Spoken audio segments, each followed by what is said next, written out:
Hi guys, thanks for coming back.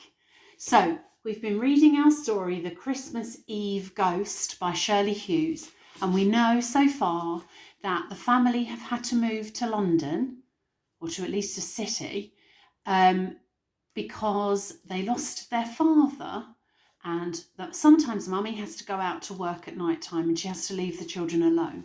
We know that this story was set many, many years ago.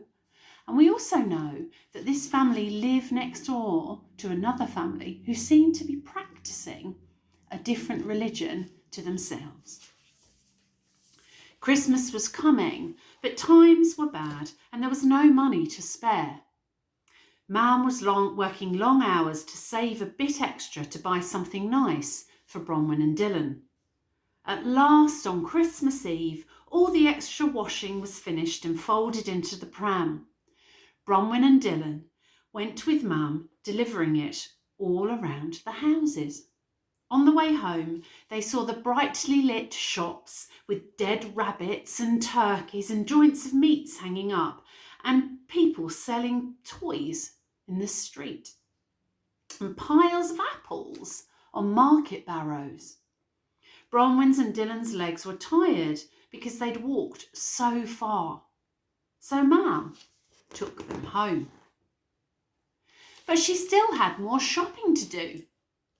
She didn't like to leave the children alone in the house after dark, but this evening she took up her purse and told them that she was just going to run down to the shop at the end of the street and that they were to play together, like good children, until she came back.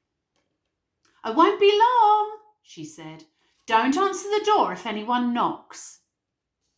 After Mum had gone, Bronwyn settled down to putting her dolls to bed, and Dylan watched her. She pretended that they were being naughty and not going to sleep until Father Christmas had been. Dylan said, "I don't think Father Christmas will come to our house, because if he came down our chimney, he'd burn his feet."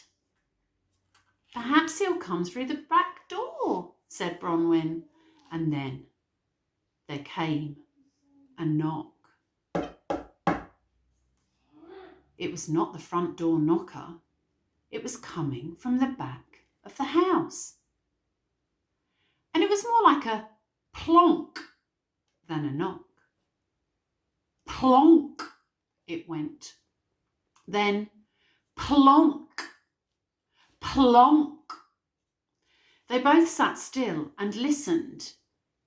It came again. Plonk, plonk, plonk, plonk. Bronwyn got up and crept into the back kitchen. Dylan followed, hanging on to her pinafore. The noise was coming from the wash house. It sounded strange and echoing. Bronwyn pushed open the door. There was only a little pale moonlight coming in from the window by the sink. "Maybe Father Christmas is coming down the wash house chimney," said Bronwyn. "Don't go in there, Bron. Please don't," whispered Dylan. The noise came again. Suddenly, it was certainly coming from the dark corner by the copper. Plonk, plonk, plonk. "Somebody's hiding in the copper," said Bronwyn. "And that somebody's trying to get out. It's not Father Christmas. It's that horrid ghosty coming down the chimney to get us!" shrieked Dylan, and he bolted, screaming through the kitchen, down the hallway and out into the street. Bronwyn ran after him. She was screaming too. They did not run far. They fell straight into the arms of Mrs. O'Reilly, who was coming home with the family shopping. "Glory be! What in the world is all this then?" she cried, dumping down her baskets. After she had calmed Bronwyn and Dylan enough to hear their story, she left her shopping, took them each by the hand, and they all marched bravely back into the house. When Mrs. O'Reilly came with them to the dark wash house, it did not seem nearly so frightening. Soon the same sound came from behind the copper again. Plonk, plonk, plonk. Sure, I know what that noise is, said Mrs. O'Reilly firmly, and it's nothing to be afraid of. You'd better come along back to my house until your ma gets back, and then you can see for yourselves. But first, she said that Bronwyn must leave a note for Ma'am in case she was worried about where they'd got to. So Bronwyn found a piece of paper and a stub of pencil and wrote, "Dear Ma'am, we are gone next door. Love and kisses, Bronwyn." They propped it up on the mantel shelf beside the clock. Mrs. O'Reilly's house was very different from theirs. In the hallway was a picture of Mary and baby Jesus with a vase of flowers in front of it.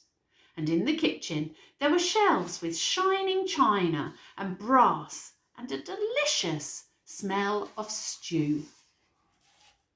At the back of the house was a wash house just like theirs, but turned the other way round and brightly lit. In it were the two O'Reilly boys and their dad. They'd rigged up a dartboard next to the copper and were in the middle of a game.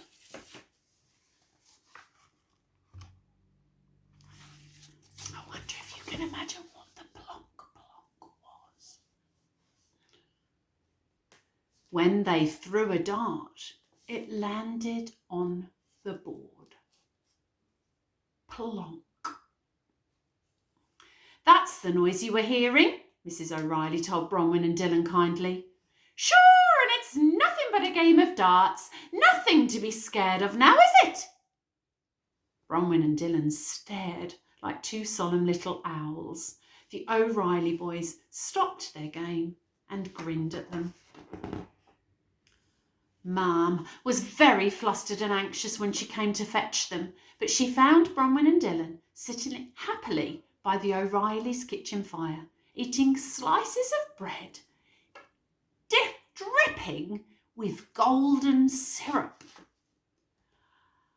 I'm very grateful to you, said Ma'am to Mrs. O'Reilly when she heard all about what had happened. I blame myself for leaving the children alone, but it's so difficult sometimes. Think nothing of it, Mrs. Williams, said Mrs. O'Reilly. I'll be glad to keep an eye on them any time you need to slip out. Then Ma'am and Mrs. O'Reilly drank a cup of tea together and chatted. When it was time to say good night, they all wished each other a happy Christmas. That night, when Bronwyn and Dylan had hung up their stockings and were safely tucked up in bed, Ma'am told them to remember Da in their prayers and give thanks for all blessings that Christmas night. Can I give thanks for Mrs. O'Reilly and Mr. O'Reilly and the O'Reilly boys too? Asked Dylan. Mrs. O'Reilly was a big blessing to us when we thought there was a horrid ghostie in the wash house, added Bronwyn. Mum did not answer for a moment. Her face was very serious and thoughtful. Then she smiled, and it was like the sun coming out over green fields. Yes, of course you must, she said.